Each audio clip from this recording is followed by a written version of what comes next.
चाहते हैं आपका भी बच्चा सीबीएसई आईसीएसई पैटर्न के टक्कर के स्कूल में पढ़े?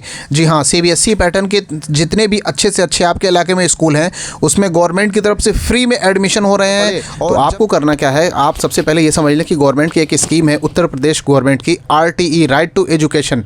ये फॉर्म कैसे फिल करेंगे, कहाँ पर भरेंगे, वो हम देख लेते हैं। सबसे पहले आपको करना क्या है, गूगल में आना है। गूगल में आपको टाइप करना है RTE, सिर्फ आप RTE लिख देंगे और सर्च करेंगे, या फिर RTE UP कर दें आप तो और अच्छा है। आपके सामने तुरंत इंटरफेस ओपन हो जाएगा। RTE ओपन करते ही आपको जो दिखेगा वो स्टूडेंट लॉगिन का पोर्टल दिखेगा। राइट टू एजुकेशन की ऑफिशियल वेबसाइट ओपन हो जाएगी। इस पे जैसे ही आप क्लिक करेंगे RTE वाले लॉगिन ऑप्शन पे, तो क्लिक करते ही आपके सामने ये ऑफिशियल इसका जो पेज है, ऑफिशियल पेज ओपन हो जाएगा। ऑफिशियल पेज ओपन होगा, हम बताएंगे आपको कि क्या क्या डॉक्यूमेंट लगेगा और किस एज के बच्चे इस फॉर्म को फिल कर सकते हैं। तो सबसे पहले हम इसका ऑफिशियल वेब पेज देखते हैं और ये इन्फॉर्मेशन हम जानने की कोशिश करते हैं कि क्या क्या डॉक्यूमेंट इसमें लगेगा और क्या क्या चीज़ें फिल होंगी। आपके सामने ये सामने जो है कि ओपन है ऑफिशियल वेबसाइट। इसमें स्टूडेंट लॉगिन यानी जिन्होंने पहले से रजिस्ट्रेशन कर रखा है, यहाँ पे उनकी डिटेल मांग रहा है। हमें न्यू रजिस्ट्रेशन करना है, न्यू स्टूडेंट रजिस्टर्ड, यानी रजिस्ट्रेशन न्यू स्टूडेंट का करना है। ये ओल्ड के लिए है जो लॉगिन कर चुके हैं। तो हम आते हैं न्यू स्टूडेंट रजिस्ट्रेशन पे, यहाँ पे क्लिक करते हैं न्यू स्टूडेंट रजिस्ट्रेशन पे। जैसे ही हम क्लिक करेंगे आपके सामने ये न्यू पेज ओपन हो रहा है। यहाँ पे डिस्ट्रिक्ट पूछ रहा है, यानी कौन सा शहर है आपका, डिस्ट्रिक्ट, ज़िला। यहाँ पे ज़िले पे आप क्लिक करेंगे। जैसे ही ज़िले पे आप क्लिक करेंगे यहाँ पे आपको डिस्ट्रिक्ट सेलेक्ट करना है, कौन सी आपकी डिस्ट्रिक्ट है। इस डिस्ट्रिक्ट पे क्लिक करने के बाद अब यहाँ पे हमने जैसे सेलेक्ट किया वो हट गया, फिर से डी सेलेक्ट हो गया। तो हम फिर से इसको सेलेक्ट करेंगे। अर्बन पे क्लिक करेंगे यानी शहरी, या रूरल यानी ग्रामीण। तो हम शहरी हैं तो शहरी पे क्लिक कर दिया हमने, जिनका फॉर्म फिल कर रहे हैं। उसके बाद नगर पालिका के कौन से एरिया है वो क्लिक कर लिया, नगर पालिका परिषद गाजीपुर। अब यहाँ पे आपका वार्ड का क्या नाम है वो वार्ड का नाम पता कर लीजिए और वार्ड का नाम सेलेक्ट कीजिए। आपके वार्ड के एरिया में जितने स्कूल आते होंगे वो सारे स्कूल यहाँ पे मेंशन होंगे। अगर आप किसी दूसरे वार्ड में हैं, अगर आप हैं जहाँ पे स्कूल मेंशन हो रहा है वहाँ का आप यहाँ पे डाल सकते हैं, बट परमिशन के। वैसे जिस वार्ड में है, जो इस वार्ड में जो स्कूल दिखा रहा है वहीं फॉर्म भर सकते हैं। यहाँ पे हमने नाम भर दिया और यहाँ पे हमने मोबाइल नंबर भर दिया।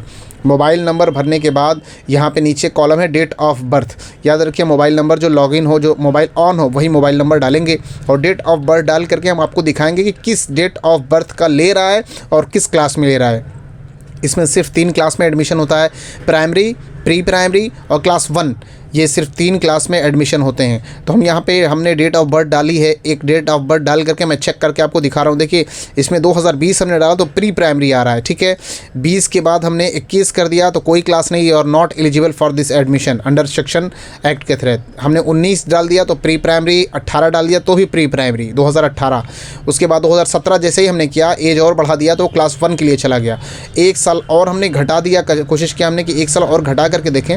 18 है तो प्री प्राइमरी, 17 है 2017 तो क्लास 1, और इसको जैसे ही हमने 16 किया नॉट एलिजिबल, यानी 2016 के बच्चों का एडमिशन नहीं होगा, वो ज़्यादा एज में बड़ा हो जा रहा है। तो अब इसके लिए हमने यहाँ पे 2017 क्लिक किया तो यहाँ पे क्लास 1 के लिए एडमिशन हो रहा है। अब ये देखिए सर्टिफिकेट नंबर मांग रहा है और यहाँ पे मांग रहा है जेंडर कौन सा है, तो जेंडर मेल फीमेल बच्ची है कि बच्चा, क्लिक कर लेंगे। अब यहाँ पे कॉलम आप देख रहे हैं कैटेगरी लाभ, यहाँ लिखा हुआ है अलाभित समूह। अब इस ये क्या चीज़ है, यहाँ पे कैटेगरी सर्टिफिकेट मांग रहा है यानी कास्ट सर्टिफिकेट। यहाँ पढ़ लीजिए आप, दोनों कैटेगरी का बताया हुआ है।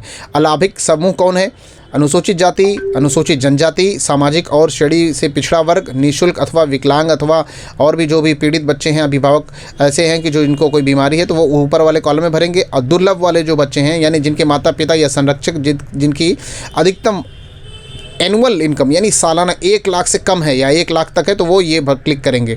तो यहाँ पे जो है हम क्लिक कर लेते हैं दुर्लभ वर्ग पे क्लिक करेंगे हम। मैक्सिमम लोग यही क्लिक करेंगे क्योंकि यही है जो इनकम सर्टिफिकेट के बेसिस पे भरा जाएगा। अदरवाइज़ ऊपर वाला आप सेलेक्ट करते हैं तो आपको कास्ट सर्टिफिकेट आपको मेंशन करना होगा। तो दुर्लभ पे हम क्लिक करेंगे और इनकम सर्टिफिकेट नंबर यहाँ पे पूछ रहा है तो इनकम सर्टिफिकेट हम नंबर यहाँ पे फिल कर देंगे।